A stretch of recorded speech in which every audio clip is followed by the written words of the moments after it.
انتہائی خوبصورت انداز کے ساتھ تلاوت کلام رحمان پیش فرما رہے تھے۔ میں آپ کا تعارف یہ بھی پیش کرتا چلوں کہ آپ بڑے خوبصورت خطیب بھی ہیں، بڑی خوبصورت آواز کے مالک ہیں، بڑے خوبصورت ثناخوان مصطفیٰ بھی ہیں۔ اگر وقت ہوتا تو میں آپ سے نعت بھی سنتا، آپ کا آواز بھی سنتا۔ ہمارے پاس کثیر تعداد میں مہمان تشریف فرما ہیں، ہم نے ان کو سماعت کرنا ہے، ہم میزبان ہیں۔ دیگر جتنے بھی احباب تشریف لائیں گے میں ان کی خدمت میں گزارش کرتا ہوں کہ وقت کا انتہائی لحاظ رکھتے ہوئے اپنی حاضری کو مکمل فرمانا ہے۔ دور دراز سے ہمارے پاس مہمان آنے گرامی، مہمان ثناخوان مصطفیٰ اور قرۂ عظام، خطبۂ عظام تشریف لائے ہیں۔ ہم ان کو اچھے انداز کے ساتھ تاکہ سن سکیں۔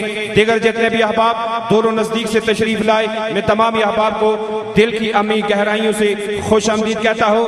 دنیا نعت کا عظیم نام آل آزاد کشمیر نعت کونسل کے صدر میری مراد محترم محمد حفیظ احمد زاہدی صاحب، آپ کی خدمت میں گزارش ہے تشریف لائے، آقا حضور کی بارگاہ میں مدح سرائی فرمائے۔ نعرہ تکبیر، نعرہ رسالت، نعرہ رسالت، نعرہ حیدری، آمد مصطفیٰ۔ بسم اللہ الرحمن الرحیم۔ تمام حضرات کو میری طرف سے السلام علیکم ورحمۃ اللہ تعالی وبرکاتہ۔ مبارکباد کے مستحق چودھری برادران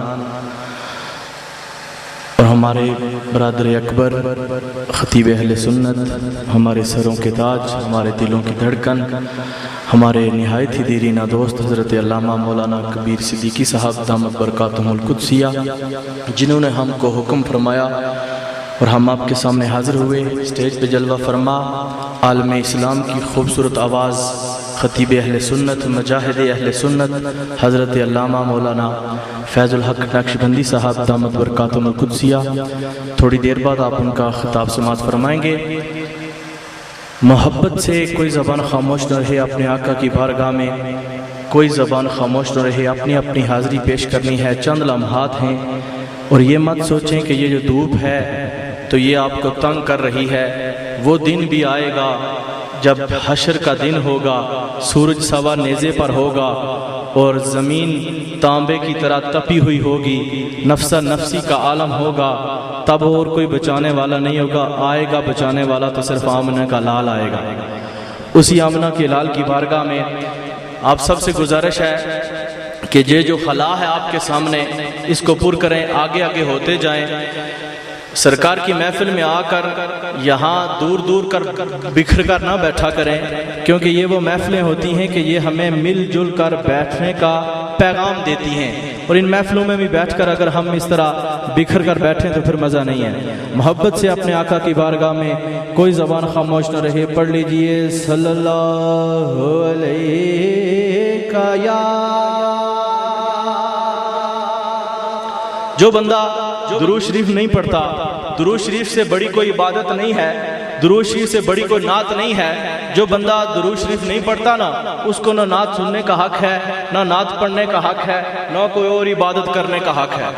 تو محبت سے اللہ نے یہ زبان، یہ آواز دی اپنے محبوب اور اپنا ذکر کرنے کے لیے ہے، اور اس کی بارگاہ میں اگر ہم ذکر کرنے سے لیے کترائیں تو پھر ہمیں اپنے گریبان میں جان کر دیکھنا چاہیے کہ ہم میں کیا کمال ہے۔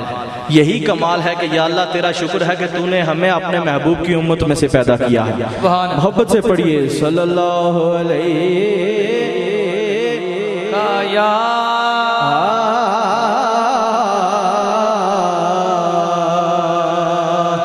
رسول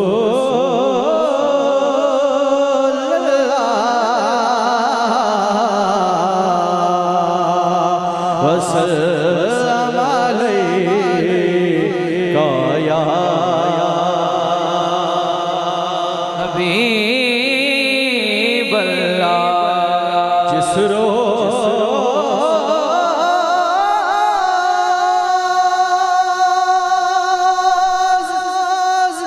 کوئی اور مددگار نہ ہوگا، اس روز شفاعت میری سرکار کریں گے، اس روز شفاعت میری سرکار کریں گے۔ پڑھ لیجئے صلی اللہ علیہ گا یا رسول اللہ وسلم علیکا یا حبیب اللہ۔ نعرہ رسالت نوجوانوں سے گزارش ہے اور بزرگوں کو بھی معافی نہیں ہے۔ نعرہ رسالت ہاتھ اٹھا کے جس کو اللہ نے جتنی طاقت دی ہوئی ہے وہ اتنا فضا میں ہاتھ اٹھا کر نعرے کا جواب دے۔ نعرہ رسالت ماشاءاللہ محبت سے نعرہ رسالت، نعرہ رسالت، نعرہ رسالت۔ ہاں شاعر کہتا ہے کہ ہو حق مگر عالمین، ہم پیروں کے پاس کیوں جاتے ہیں، درباروں پہ کیوں جاتے ہیں؟ شاعر نے کلام لکھا اور کمال کر دیا۔ شاعر کہتا ہے کہ ہو حق مگر عالم انوار سے نسبت ہے، ہو حق مگر ہم سب حق ہیں نا، کل نفس ذائقۃ الموت، ہر شخص نے، ہر زیروح نے موت کا ذائقہ چکھنا ہے، مر کے مٹی کے اندر جانا ہے۔ شاعر نے کلام لکھا اور کمال کر دیا۔